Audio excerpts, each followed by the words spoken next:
Hello, everybody. Dr. Lonnie Stewart here from the Healthcare Education Transformation Podcast. Are you a physical therapy student about to start studying for the National Physical Therapy Examination? Or maybe you're a professor, a program director, or clinical instructor who teaches DPT students preparing for the NPTE? Either way, we would recommend checking out our sponsor, NPTE Final Frontier, and the community they've built around preparing for and succeeding on the NPTE. That exam and the preparation that goes along with it can be long, tedious, difficult, and stress inducing, but it doesn't have to be. NPTE Final Frontier has the tactics and resources to help address all of the usual barriers. They even have scholarships to help with NPTE study courses, FSBPT registration fees, and even research opportunities. And if that's not enough, they're even donating to the very first annual HET Podcast Scholarship to be awarded at the end of every year. Go to npteff.com for all of the details and use code HET for 10% off all purchases. Links to both the NPTE Final Frontier and their scholarship options are available in the show notes. And now, let's get ready to learn. Hello, everybody, and welcome to another episode of the Healthcare Education Transformation Podcast. This is a Teach Me Something Tuesday episode. I'm your host, Dr. F. Scott Feil, and today's part 2 of a 3-part mini-series on plagiarism. Part 1, we kind of went over the definition of plagiarism and the different types, the most common types of plagiarism that happen in the world of academia.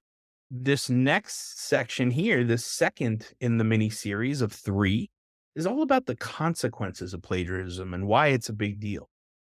And really, plagiarism can have some very serious consequences, depending on, the nature of the plagiarism, depending on the professor's policies, depending on the university's policies. There are some very heavy consequences that can be associated with plagiarism because, again, it is a form of cheating.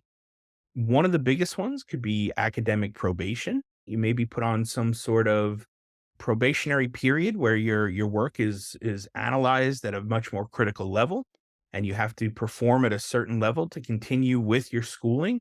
Otherwise, they can boot you out. It could be something like failing the assignment, right? You may have an assignment, maybe it's a 3 to 5 page paper, and if you plagiarize on it, you get a 0. You just fail the assignment.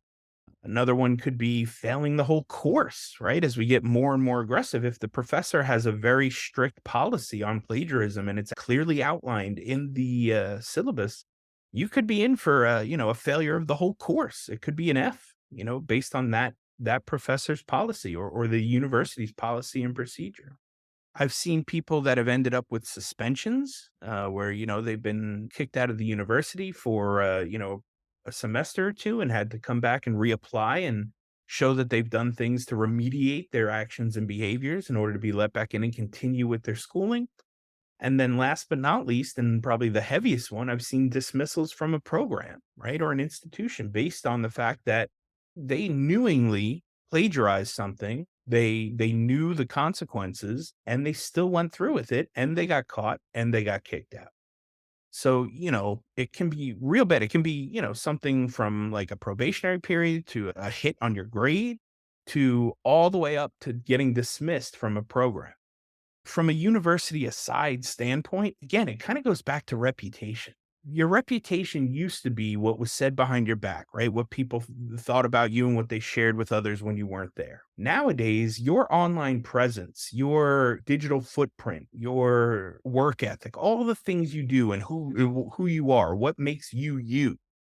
Those are all now your reputation, and that will follow you. And it's very easy to track and follow you sometimes based on what you've done in the past, what's been posted about you, right? Because let's say you plagiarize something and it's bad, and let's say you get kicked out of the program, and let's say one of your classmates just really didn't like you, they can start posting pictures on social media and telling the whole story about how you got kicked out of the program because of plagiarism.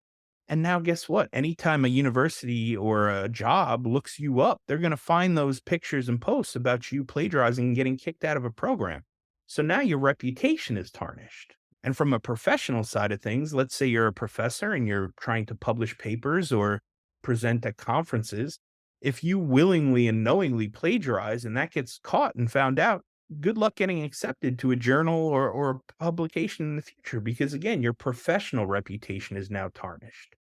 It's not something that's really just limited to academic writing and to journal publications and conferences. There's been a lot of instances where creative writing's even been plagiarized, right? People say that they stole my idea for the book, or many times I've seen it happen a lot, especially in big books and big instances sometimes. It's one of the things to just kind of talk about, plagiarism, especially in fiction, because it's a little bit harder to track. Nobody owns fictitious, ideas or anything like that. It can still be a place or an issue because there's thoughts and themes and ideas, and if they match closely enough, you're gonna run into issues. When it comes to online content like blog posts or, infographics or whatever it may be, you can avoid plagiarism simply by asking, "Hey, can I use your content for this?" Or, "Do you mind if I, repost something? Or would it be okay with you if I cited you in this source?" Right? Because if you do that, at least you're asking for permission. I've seen a lot of times where people ask for permission and they're denied. That stinks, but they have to go and find another source or whatever. But then I've seen other times where people have asked and they're like, "Sure, yeah, absolutely. Go ahead, use it, no problem." Right? But you've at least gotta ask. And that's really the big thing, is like giving credit where credit is due and trying not to copy others, and make sure that the stuff that you're doing, the stuff that you're putting out there is original thought, or at the very least, you've asked for citation and you've asked if you could use stuff. And a lot of times it's just a matter of contacting the author, finding them and asking if that's okay to use. So I think in the big picture, realizing that the type of plagiarism and the consequences of the plagiarism aren't really worth it a lot of times, because again, you're going to tarnish your reputation, right? And that's one of the biggest things. And we've seen this time and time again. We've seen, students try it, not be successful at it, and really, was it worth it? In the end, you have to kind of to measure the big ideas of, is it worth it or not? Is the juice worth the squeeze? Is the risk worth the reward? And I would venture to say a lot of times it's not, right? Weigh out the consequences, obviously, and recognize that it's not always worth it to go in and try to plagiarize something. And, again, even if it's unintentional, that can happen. But at the same time, you've got to figure out a way to make sure that it doesn't. And if you do, you've got to try to apologize and fix it as quickly as possible to make sure that, you realize that, all right, we're getting, this problem fixed. This is how it happened. We'll make sure it doesn't happen again. Hope that was helpful when it comes to consequences of plagiarism. And like I said, the next part and final part of this mini series is really just about how to avoid plagiarism, right? And things that you can do to make sure that you're not plagiarizing. So we'll see you on the next one. Well, I hope that episode was entertaining as much as it was informational and educational. If you enjoyed this episode or any of our past episodes, we ask you to please subscribe to the podcast and leave us a rating and review. And please share out the episodes to those who you feel may be able to benefit from them. We also urge you to follow us on all social media platforms at HET Podcast, and let us know what topics or experts you would like to hear from in future episodes. And just as a reminder, none of the information on today's show should be considered medical advice. It's simply infotainment or edutainment to help educate our audience. For medical advice, we always advise you to reach out to your preferred medical professionals, and we'll see you on the next show.